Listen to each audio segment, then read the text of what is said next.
बेला है, इसको एक समय पर नीतीश बाबू ने भी बहुत उठाया है, लेकिन अभी वो तमाम परिवारवादी पार्टियों को इकट्ठा कर रहे हैं और उसके एक तरह से मुखिया बनने का प्रयास कर रहे हैं। तो ये जो एक बड़ा बदलाव है, इसके पीछे क्या कारण है? अमीश देवगन जी, ये लोकतंत्र है। लोकतंत्र में जो लोग चुनकर जनता द्वारा आ जाते हैं, उनको अगर आप तरह तरह के तोहमत लगाएंगे इस तरह की, तो वो ठीक नहीं है। अगर क्या लगाया नहीं, आप संजय सिंह पे आ रहा हूं, मैं संजय सिंह पे आ रहा हूं। मेरे पे तो मत करिए भाई, संजय सिंह जी मैंने तो नहीं बोला। मैंने बोला क्या? मैंने तो नहीं बोला भाई, संजय जी ने बोला। दोबारा दिखा दीजिए भाई। मेरे इशारे में आप नहीं है। हाँ, तो फिर आपने बोला ना आप हम पे तोहमत लगाएंगे। मैंने नहीं बोला, प्रधानमंत्री मोदी संजय जी ने बोला। प्रधानमंत्री मोदी जी ने भी ये बात कई बार कही है। और सच्चाई ये है कि भारतीय जनता पार्टी के चारों तरफ जो पार्टियां थी और हैं, वो भी सब परिवारवादी हैं। और भारतीय जनता पार्टी के अंदर इतना परिवारवाद भरा पड़ा है कि अगर उसकी फेहरिस्त बनाई जाए तो इन परिवार से बहुत लंबी हो जाएगी। बिहार में आरजेडी और जेडीयू की सरकार है, जो एक लाठी डंडे से मारकर पुलिस ने एक जो जिनके जान ले ली है, उसके ऊपर आप एक भी बात, अब एक भी शब्द नहीं बोले। मैं बोल रहा हूं जी, अभी आप एक भी बोले नहीं है। और मैं ये कहना चाह रहा था कि जब बीजेपी की अगर वहां सरकार होती तो तेजस्वी यादव डाक बंगला चौराहे पर छाती पीट रहे होते कि बीजेपी की सरकार ने जान ले लिया एक इंसान की, लेकिन आपने उस पर एक भी शब्द नहीं बोला। और अभी मैं यही बोल रहा था कि कोई कितना भी काबिल है राजतंत्र में, लोकतंत्र में। मेरा नाम मुर्तजा है। मुर्तजा जी, आपको जानकारी नहीं है, भरत जी नाम के व्यक्ति जो जहानाबाद के हैं, वो उस व्यक्ति जो मृत पाए गए उनके साथ थे। और बीजेपी ने जो भगदड़ मचाई, भी कार्यक्रम शुरू नहीं हुआ था। और ये वीडियो सुन लीजिए पूरी बात। और ये वीडियो जनता दल यूनाइटेड के राष्ट्रीय अध्यक्ष माननीय श्री ललन जी ने ट्वीट करके पूछा है भाजपा से कि इतनी बड़ी झूठी पार्टी, इतना बड़ा झूठ कि लाश पर राजनीति कर रहे हैं। वो व्यक्ति कार्यक्रम शुरू होने के पहले, आंदोलन शुरू होने के पहले जब भीड़ जा रही थी, वहां पे गिर के मृत पाए गए और उनके परिवार के प्रति पूरी सहानुभूति और बहुत दर्द है हमें। भाजपा को माफी मांगनी चाहिए, उस व्यक्ति को मार दिया। इन्हें क्यों सरकार को मांगना चाहिए सर, बिहार सरकार को माफी मांगना चाहिए और बिहार पुलिस को माफी मांगना चाहिए। मैं ये बोला था कि राजा का बेटा राजा नहीं बनेगा। बोला आपने, एक सेकंड सुने क्या बोला? राजा का बेटा राजा नहीं बनेगा। बिल्कुल, ये पब्लिक कह रही है भैया, राजा का बेटा राजा नहीं बनेगा। आज मैडम ये एक युवा जी के मैडम, ठीक है बुजुर्ग महिलाएं। मेरा सवाल चारों पार्टियों से है। पूरी जिंदगी कार्यकर्ता मेहनत करता है, लेकिन जब टिकट बंटने का टाइम होता है तो राजनेता के बेटे, दामाद, बेटियां, बहुएं, यही सब योग्य होते हैं। कार्यकर्ता कहाँ जाता है उस वक्त? कार्यकर्ता कहाँ जाता है? ओके, ये बहुत अच्छा पॉइंट है। और देखिए, ये सवाल शुभराष्ट्रा किसी को ये कोई नेता नहीं है, ये पब्लिक है और यही लोग आगे जाके वोट भी करते हैं बाहर जब वोट डालना होता है। क्या आपको लगता है परिवारवाद कोई विषय नहीं है इस देश के अंदर? आपने मुर्तजा का बयान सुना अभी। मुर्तजा तो आम जनता की तरफ से एक आम युवा का प्रतिनिधित्व कर रहे हैं। आप देखिए किस तरीके से डांट करके उसको चुप करवाया गया। आप ये मत कहिए, उनको जानकारी नहीं, मैंने जानकारी दी, बीच में हल्ला हो रहा था, मुझे आवाज तेज करनी पड़ी। नहीं, आप अपनी बात रखिए। 40 सेकंड तो दीजिए जी। जिस प्रदर्शन के लिए पुलिस को पहले, प्रशासन को पहले इन्फॉर्म किया जाता है, प्रशासन से परमिशन ली जाती है, ये लोग अगर कहते हैं कि भारतीय जनता पार्टी ड्रामा कर रही है, तो उस ड्रामा का सूत्रधार तो आप स्वयं है ना। जब आपको पूरी इंफॉर्मेशन थी तो आपने फोर्स क्यों नहीं लगाई थी? क्या तेजस्वी यादव की पुलिस इतनी नकारी है? क्या तेजस्वी यादव का प्रशासन इतना नकारा है? हो भी सकता है क्योंकि उनके पास एडमिनिस्ट्रेटिव एक्सपीरियंस नहीं है, पढ़े लिखे भी कम है। मैं इसलिए बोल रही हूं, मुझे पढ़े लिखे होने से फर्क नहीं पड़ता। इन्हीं के नेताओं ने कहा है कि अनपढ़ नेता को कैसे प्रधानमंत्री बना दिया, ये तो नौवीं फेल है। नौवीं फेल के हाथ में आप प्रशासन देंगे तो यही होगा। और आज ये कहा जा रहा है कि उनके परिवार वाले थे, वो तो भीड़ का हिस्सा ही नहीं थे, वो तो कार्यकर्ता ही नहीं थे। इस तरीके की बात बहुत ही शर्मनाक बात है। पूरी रिस्पॉन्सिबिलिटी अगर तेजस्वी यादव ले लेते तो आज अपने पिता से तेजस्वी यादव को क्यों बोल रही है? नीतीश सीएम है, क्या तेजस्वी सीएम है? क्या तेजस्वी जी ही डिफैक्टो सीएम है। आप आज किसी भी नॉर्मल व्यक्ति से बिहार में बात कर लीजिए, जनता हो या प्रशासन का व्यक्ति हो, ऑफ द रिकॉर्ड आपको धो डाला है ये बात बोलकर। राजा का बेटा राजा, जो बात वहां से आई, जो मुर्तजा ने बात कही, वो एक आम युवा की आवाज है। देश का पल्स यही है कि राजा का बेटा राजा नहीं बनेगा अगर वो काबिल नहीं होगा। जी, एक सवाल लगातार ये पूछा जा रहे सवाल। ओके, सवाल किससे? आपका मेरा सवाल है गौरव भाटिया जी से। जी, और बहुत मतलब गंभीर सवाल। हाँ, बोलिए। आप लोगों को जो विपक्ष की जो गठबंधन है, और जो बीजेपी का महागठबंधन है, आपको क्यों परेशानी हो रही है विपक्ष के गठबंधन से? गठबंधन तो आपका भी है सर, बीजेपी का भी तो महागठबंधन है। अच्छा सवाल, जोरदार ताली इस सवाल के लिए। गठबंधन तो आपका भी है, उनके गठबंधन को ठगबंधन क्यों कहते हैं? और आपका गठबंधन जिसमें भी कई और परिवारवादी है, एक और परिवारवादी बादल फैमिली को भी आप लेके आना चाहते हैं, तो आपका गठबंधन पाक साहब, ये अबे दुबे बेचारे का गठबंधन खराब है, ऐसा क्यों? क्यों? मैं बता रहा हूं जी। देखिए, सबसे पहले तो एक बात कहूंगा, परिवारवाद की बात हो रही थी, यहां जनता में तमाम ऐसे युवा बैठे हैं, महिला बैठी हैं, जो अगर सपना देखेंगे देश का प्रधानमंत्री बनना है या पार्टी का अध्यक्ष बनना है, भारतीय जनता पार्टी में तो संभव है, यहां चांस नहीं लगेगा। हमारी पार्टी ने कभी एक परिवार के 2 सदस्य ऐसे नहीं है जो अध्यक्ष बने या प्रधानमंत्री। अटल बिहारी वाजपेयी जी और नरेंद्र मोदी जी एक परिवार से नहीं आते।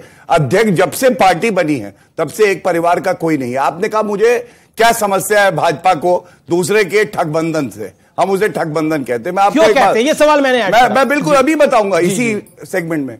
भाई साहब, मैं एक बात बता दूं, ये 23 हो, 25 हो, 50 हो, दगे कारतूस है। दगे कारतूस चलते नहीं है। और विरोधाभास देखिए, मैं लेके आया हूं। ये कह रहे थे दोषारोपण तो 27 जुलाई को उठ गई, अरे 23 जून को बैठक, 27 को बेचैनी, आप ही चुप करा लीजिए। देखिए, मंत्री को दिलाया, दहशत की राजनीति, डर हुआ, मोदी जी को लग गया। एक बात बताइए, मोदी जी गलत बात है। हर बार अगर इस तरह से कोई बीच में बोलने लगेगा, ये क्या उचित तरीका? ये इनकी घबराहट दिखाता है, इनको डर लगता है। भाजपा का प्रवक्ता दहाड़ेगा, मुझे चूहे की तरह छूटना पड़ेगा, इसलिए उसके बाद मोदी जी ने रात में दबे पांव एनसीपी में सेंध मारा। लोगों को मंत्री का शपथ दिला दिया। जनाब एक बात बताइए, एक सेकेंड, आप घर में एक साथ रहते हो, मैं एक सवाल पूछ रहा हूं, आप लोग घर में एक साथ रहते हो, अब ये आप लोग बहने हैं दोनों? जी, तीनों आप बहने हैं। अब आप एक साथ रहते हो, मैं एक सवाल करता हूं, अब इनको मन करे कि ये छोड़ के चले जाए, तो दोष इनका है क्या?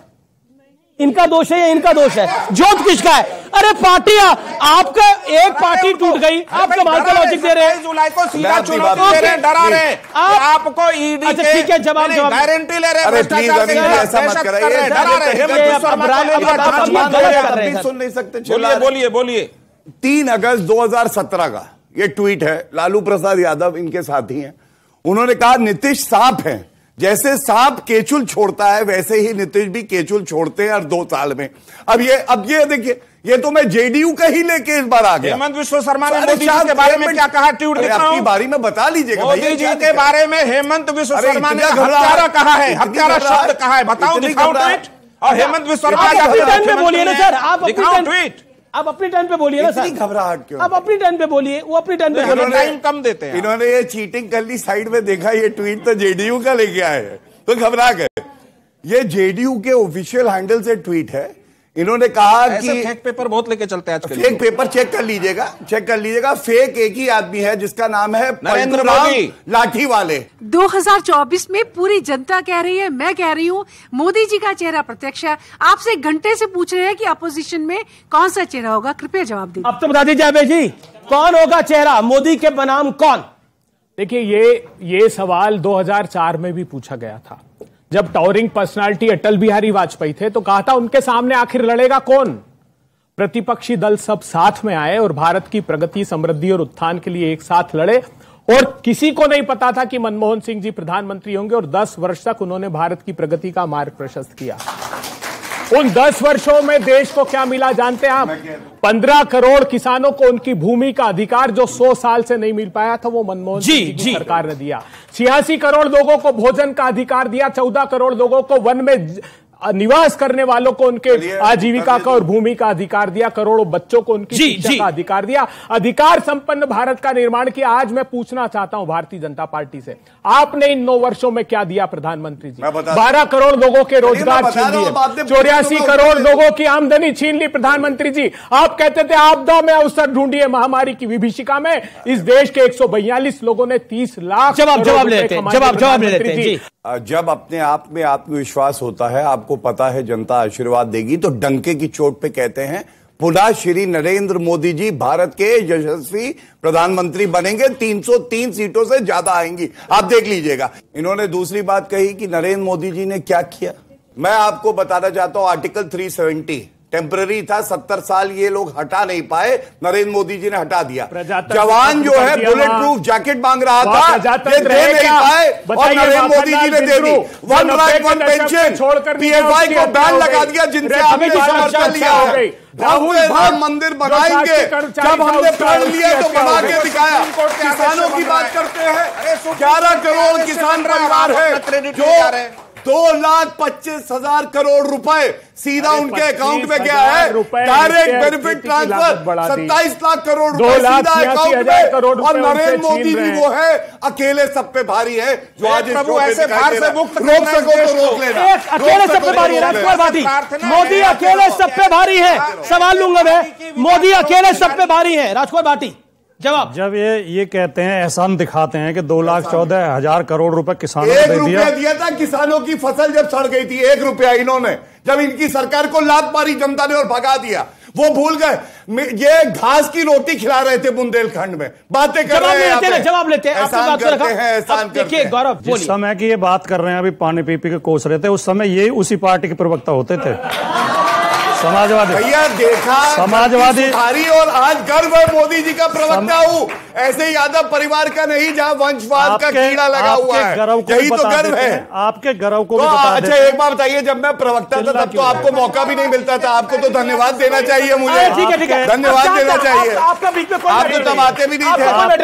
राजकुमार भाटी सक्षम है जवाब देने के लिए। इनके गर्व और स्वाभिमान को भी बता देता हूँ, 2017 तक उत्तर प्रदेश में समाजवादी पार्टी की सरकार थी, ना इनका गर्व जागा ना स्वाभिमान जागा। फरवरी में छोड़ी समाजवादी पार्टी, जैसे ही सरकार बदली, ऐसी पार्टी छोड़ी जहाँ बलात्कारियों को मंत्री बनाया जाता था। गायत्री प्रजापति को पूछिएगा इनसे, जैसे ही सर, और ये डिबेट अगर और ये गायत्री प्रजापति के पैर छूते थे उस समय, सामने खड़ा कर दो, गायत्री प्रजापति के पैर छूते थे उस समय, तो अखिलेश यादव को हराऊंगा, समाजवादी हारेगा, जीतेगी, खड़े कर देना अखिलेश यादव को। ठीक है, जहां चुनाव लड़ेंगे अखिलेश यादव को हरा दूंगा। ठीक है, जवाब नहीं, व्यक्तिगत टिप्पणी कर रहे हैं आप, सुन रहे। अरे मैं तो इनकी चर्चा भी नहीं कर रहा, ये तो इस लायक नहीं है कि इन पे चर्चा की जाए। अखिलेश यादव की बात कर रहा है, इतना भारी है, पार्टी के लीडर पे बात कर रहा है और ये व्यक्तिगत टिप्पणी कर रहा है। 40 सेकंड अधिकार है उनको, नहीं तो व्यक्तिगत टिप्पणी करने के लिए बुलाया, किसी को अधिकार नहीं है, किसी को अधिकार नहीं है। मुस्कुरा रहे, अरे वो कहते हैं हम आपके साथ मिले हुए हैं, आपके साथ हम नहीं कहते हैं, हम तो कह रहे हैं जनता के साथ मिले हुए हैं, जनता के साथ, हम जनता के साथ हैं। जी बोलिए। ये बौखलाहट मुझे अच्छी लगी, इतनी बौखलाहट रहनी चाहिए चोरों के अंदर। अखिलेश यादव चोरी करते हैं, और अगर ना हो जाए तो कहना परिवारवाद, चिल्लाओ, योग्यता जीतने की फट जाएगी, नस गलेगी, फट जाएगी, ये अस्पताल में एडमिट कराना पड़ेगा। पंचर हो गई साइकिल फिर भी लगे हुए हैं, अरे भैया पहिया बदल लो। ये खूनी पंजा आया तब भी हार गए, बुआ जी आई, बबुआ गोदी में बैठे तब भी हार गए। वो वाक्य मैं पूरा करूंगा जो इन्होंने करने नहीं दिया, और फिर 2 गंभीर बात कहूंगा। 2017 में जैसे ही सरकार बदली समाजवादी पार्टी की, ये तुरंत सरकार में चले गए, और बीजेपी की सरकार हटेगी, ये फिर पैर छूने के लिए यहीं आएंगे, दावा कर रहा हूं मैं आपसे। अब अमीश जी 2 सवाल उठे, 2 आपका नंबर आएगा, नंबर आएगा। नहीं अमीश जी, ये मेरी बात मुझे कम से कम समझ, आपको दे रहा हूं, आपको इनसे अलग हटके बोल रहे हैं, आपके बारे में नहीं बोल रहा, मुझे बोल अब जो 2 सवाल व्यक्तिगत टिप्पणी अगर आपको डिबेट करा दिया, आप कराइए, आप अपनी बात को रखिए, आप अपनी बात को रखिए। जब 2 बड़े बात करते हैं, छोटे मोटे बच्चे बीच में नहीं आते। जिस अखिलेश यादव का ये नाम ले रहे हैं, उनके पास जाएं और पूछें कि मेरे स्वर्गीय पिताजी और मैं गौरव भाटिया, वरिष्ठ अधिवक्ता, उनकी गर्दन बचाई है कि नहीं, वरना जेल में चक्की पीसिंग होते अखिलेश यादव। याद रखना ये बात, याद रखना ये बात, उनका वकील था मैं। अब दूसरी बात को रखिए, पूरी डिबेट में आपने कोई डिबेट ना छोड़े, पूरी डिबेट में आपने 2 सवाल उठाए थे, मैं उनके जवाब देना चाहता हूं केवल।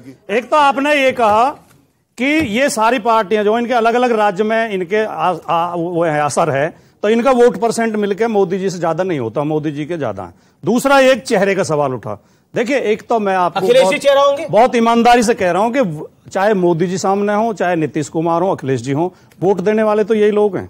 ये इनके मन बदलते रहते हैं। सरकार अच्छा काम करती है वोट देते हैं, सरकार नहीं करती है वो सरकार को हरा देते हैं। आप तमाम लोगों का मैं शुक्रिया अदा कर रहा हूं, लेकिन माता जी कुछ कहना चाहती है। जी कहूंगी, मैं वर्षों प्रवासी रही हूं, मुझे पता है वहां जब अखबार छपती थी, देश के भ्रष्टाचार की एक कोने में खबर होती थी, लोग हमारा गला पकड़ लेते थे, प्रश्न पूछते थे। मैं गर्वित हूं भारतवासी वंशी किस तरह से प्रसन्न है, मोदी जी की जय जयकार कर रहे हैं और एक महिला रो रही है, ऐसे ही हमारी आंखों में आंसू आते थे। आज हम मोदी जी पे गर्वित हैं।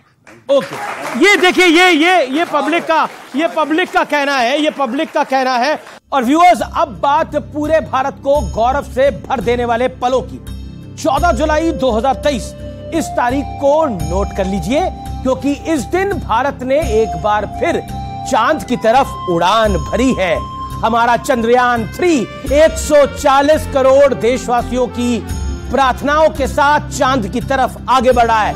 श्रीहरिकोटा के सतीश धवन अंतरिक्ष केंद्र से दोपहर 2:45 और 17 सेकंड पर चंद्रयान 3 को सफलतापूर्वक लॉन्च कर दिया गया। अगर सब सही रहा तो अगस्त के आखिर में चंद्रयान 3 का रोवर लैंडर की मदद से चांद पर अपने विश्व विजयी कदम बढ़ा देगा। आपको बता दें कि चंद्रयान 3 जब चंद्र पर उतरेगा तो भारत ऐसा करने वाला चौथा देश बनेगा। इससे पहले अमेरिका, रूस और चाइना ही चांद तक पहुंच सके हैं। आपको वो तस्वीरें जरूर याद होंगी जब साइकिल पर, बैलगाड़ी पर रॉकेट और सैटेलाइट के हिस्से लॉन्च पैड तक पहुंचाए गए थे। आपने ये कार्टून भी देखा होगा जब भारत मंगल मिशन पर काम कर रहा था तो कैसे उसका मजाक उड़ाया गया था। लेकिन आज उन सभी so called elite space club को अपने उस भद्दे कार्टून पर काफी शर्म महसूस हुई होगी, क्योंकि भारत के चंद्रयान 3 की कुल लागत सिर्फ 615 करोड़ आई है। यानी जितने बजट में हॉलीवुड ब्लॉकबस्टर एंड गेम बनी थी, उस बजट में भारत 4 बार चंद्रयान मिशन पूरा कर सकता है। यह है हमारी काबिलियत। 2008 में लॉन्च हुआ चंद्रयान 1 दुनिया का पहला मून मिशन था, जिसने चांद पर पानी के सबूत दुनिया के सामने रख डाले थे। इसलिए चंद्रयान 3 से न सिर्फ भारत को बल्कि समूची दुनिया को बहुत सी उम्मीदें हैं। और आप सबकी तरह मुझे भी पूरा भरोसा है कि हमारा चंद्रयान न सिर्फ इतिहास बनाएगा बल्कि पूरी दुनिया की उम्मीदों पर खरा भी उतरेगा। वंदे मातरम, जय हिंद। और फिलहाल इस कार्यक्रम को यही समाप्त करते हैं। नमस्कार।